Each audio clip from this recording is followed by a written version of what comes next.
morning, ladies and gentlemen. First, I would like to thank the organizers to give me the opportunity to speak to here today. It's so nice to speak to real people and not to a little Zoom window. My name is Karin Zaunberger. I'm a biologist, and I have worked in the European institutions for more than 30 years now. And now I'm working in the Environment Department of the European Commission. Before going into the heart of the matter, I would like to draw your attention to a paper that was just published in the Science a couple of days ago. This paper alerts us to the fact that if we had a global temperature increase of 1.5 degrees Celsius, we would actually risk trespassing irreversible cascading tipping points, climate tipping points. In fact, already at the global temperature increase now, we are pretty close to climate tipping points in biodiverse biomes, such as the Amazon rainforest or the warm water corals. It's actually not the first time that science is alerting us to the existence of these tipping points. What's really a bit threatening and very frightening is the fact how fast these developments go. The burning ember diagram shows a bit how quickly this evolves.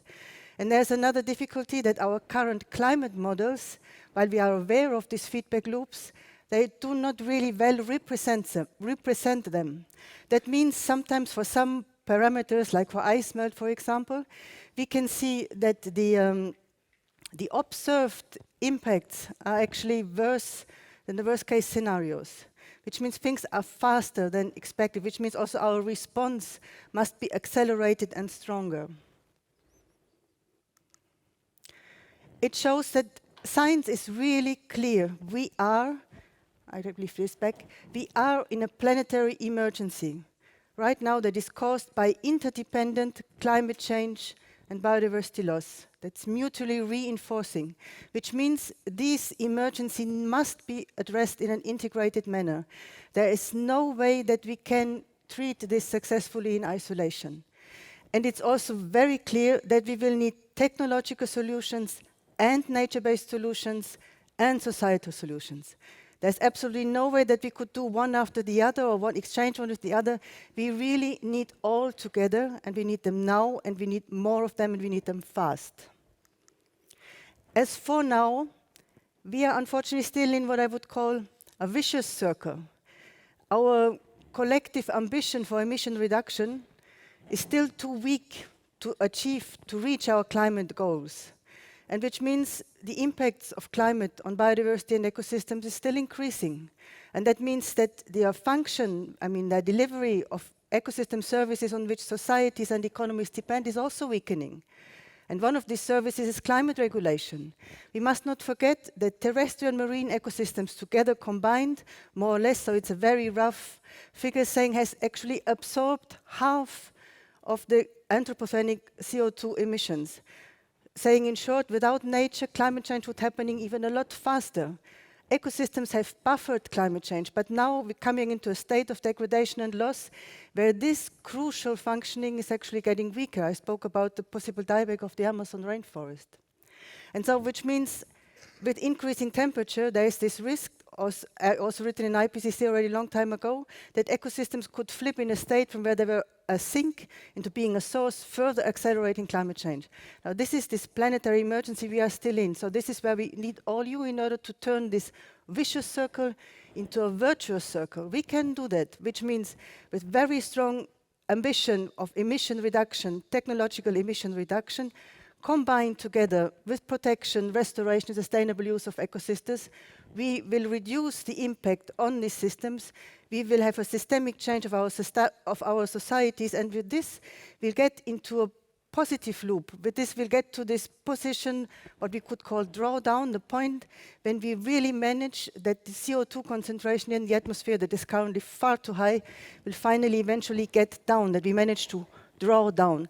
So, and companies, your positions, you play a key role in order to accelerate, to catalyze the implementation of this nature-based solution. So here, That's the reason why we are gathering here. So you will actually learn a lot about nature-based solutions during the day. You will learn about carbon and biodiversity, how can you make use of the digitalization, the funding opportunities, reporting, and so on. So you will have plenty of assets from different, you will look at nature-based solutions from very different sides.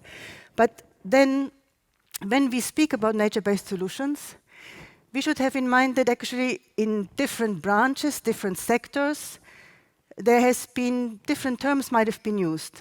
Nature-based solution mean working with nature, with people, for people. It has this underlying rationale that healthy ecosystems, resilient ecosystems continue to deliver the crucial ecosystem services on which societies and economies depend. Now, there are other words. So in some branches we said green or blue infrastructure, or we said ecological infrastructure or ecosystem infrastructure. For ecosystem-based disaster risk reduction, or in the water sector, natural water retention measures. Now, all these are nature-based solutions, which means actually our knowledge is really vast, because we should not only Google for nature-based solutions, but we really should Google for all of that.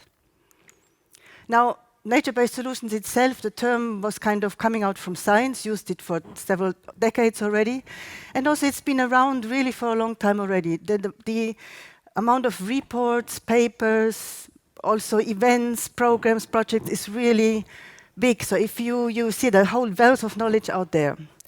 But in truth is that a real boost came probably in 2019, during when the Climate Action Summit had a dedicated work stream on nature-based solutions.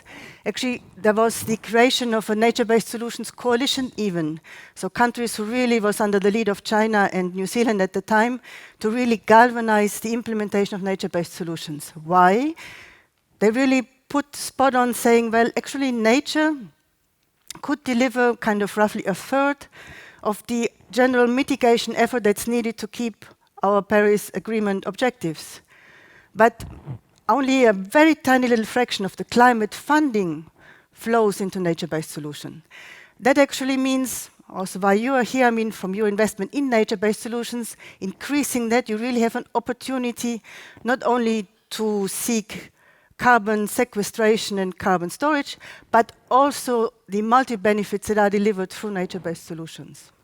In the same year, in 2019, we also launched the European Green Deal on the level of the European Union, and underneath it, now you have a variety of strategies, and also the climate law, you have the EU biodiversity strategy, the EU adaptation strategy, the renovation wave. Cut a long story short, in many of these initiatives, you find nature-based solutions is actually a red thread going through them, meaning implementation of nature-based solutions, you serve all of this strategy. It really is a very nice glue in bringing all the different activities together. Now, but there's also a but. There's always a but. I mean, there's such a nice success story. So increase of the implementation of nature-based solutions. And truly, the good news is that there's really a wealth of positive examples. But, I mean, since, in particular also since 2019, in particular also since the carbon markets have really jumped on it, we also have, unfortunately, examples where monoculture plantations with negative impacts on biodiversity and negative impacts even on people have been wrongly labeled nature-based solutions. Meaning we need to be very careful that we are really clear about what are nature-based solutions and what they are not. And I mean, now this has spurred in particular in the international debate, more and more this demand, we need to have an agreement, we need to have a multilaterally agreed definition on what are nature-based solutions. And I'm happy to inform you that actually earlier this year, in March, during the 5th meeting of the United Nations Environment Assembly, countries agreed on a resolution on nature-based solutions for supporting sustainable development. And this resolution provides a framing. It recognizes the interdependence of biodiversity loss and climate change, recognizing that it must be addressed in an integrated manner. And it also sets the scene for how it interrelates with other approaches. And most importantly, it includes that multilaterally agreed definition. In light of this resolution, nature-based solutions are actions to protect, conserve, restore, sustainable use and manage natural or modified terrestrial, freshwater, coastal and marine ecosystems, which address social, economic and environmental challenges effectively and adaptively, while simultaneously providing human well-being, ecosystem services, and resilience and biodiversity benefits. Now, this may seem a handful, but the good news is it's really true. If nature-based solutions are well designed and well implemented, this is the multi-benefits you can harness. The resolution also recognizes that nature-based solutions respect social and environmental safeguards. This is key. Without these safeguards, there is such a risk of greenwashing and actually doing more bad than good. So we have these safeguards, we do not have to reinvent them. The safeguards, the social environmental safeguards already exist. There are safeguards that have agreed within the Rio Conventions, and there are also those safeguards for local communities and indigenous peoples. It's important that they are respected. If they measures that do not respect these safeguards are not nature-based solutions.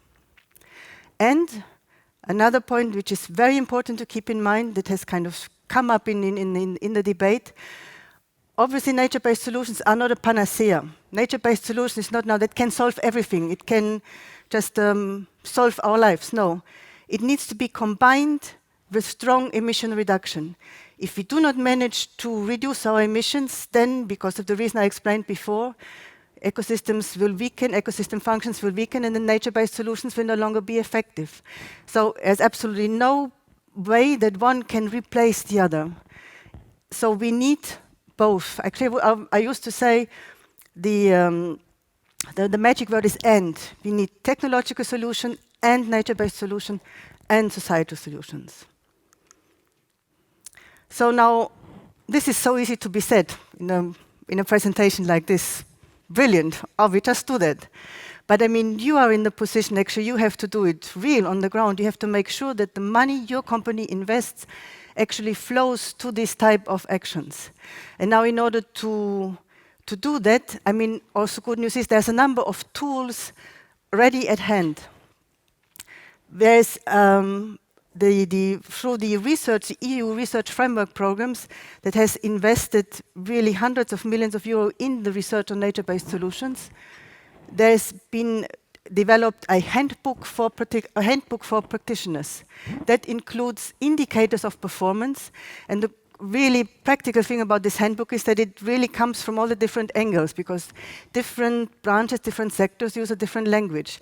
So this handbook has really been put together in collaboration with all these different sectors. So I would expect that for your daily work, you might find really interesting opportunities and help and guidance in this handbook. But handbooks is not good enough. And I mean, the fact that you are here so in big numbers, which is really great, we need to collaborate. We need to work together. We need an unprecedented collaboration between public and private sector, and between science and civil society. We are all in this together. And if we really work together, I mean, the strength of the human species is actually our collaboration. Sometimes people say it's a competition, but if you really think, I mean, look hard, what makes us so successful here on this planet is our wonderful capacity to collaborate. And I mean, with a fruitful, effective collaboration, and we now have all these communication tools that we can even better collaborate. And one example here, I mean, this is just at random, there are many. There are these platforms of nature-based enterprises. Just in order to connect, we make a network of networks with the all one common aim to increase the implementation of nature-based solutions in line with the UNEA resolution. The real challenge of all this, or the biggest challenge, is really the time aspect. As I said before, we are at the planetary emergency, so we need to address an emergency as an emergency. I mean, we really know what needs to be done. I mean, the science is really clear. We can still learn, but we know what needs to be done. The big question, however, is, will we manage to do what needs to be done in the short time available? And that's why we're here, communicate, exchange, collaborate in order to galvanize implementation, that we manage an accelerated implementation on all levels, on local, regional, international, municipal level, on all levels. The good news is that through this implementation of nature-based solutions, there are studies that show that this actually contributes to what we call a nature-positive economy. Actually, not only a nature-positive economy, but a nature-positive, zero-carbon, equitable economy. And that's really what we need right now. Let's put ourselves, if we could be in a time machine, if we could now travel 20 years ahead, the question really is, what will happen? Either we look back with pride on ourselves and say, we managed to do where everybody said, this is not possible. You can't do this. This is not possible. But we managed. We managed to create this carbon neutral, nature positive, equitable economy where people and societies thrive in a sustainable way, in a circular economy. Or, if we continue to put a blind shade on the scientific facts I showed at the beginning of my talk, what could also happen that in 20 years from now, there will be many angry people. They will look back and think, what did happen? Why didn't we act according to our knowledge? Why we still could? I look at you and I think many of you are like me, mother, grandmother, father, grandfathers. So I think you agree with me that actually only option one is acceptable. So with this, let me finish with a quote of Lester Brown. And he said, the choice is ours. Actually, the choice is still ours, yours and mine. But what we do or what we don't do will have an impact on all generations to come. With this, I really hope you have a very fruitful event, good exchanges, and thank you for your attention.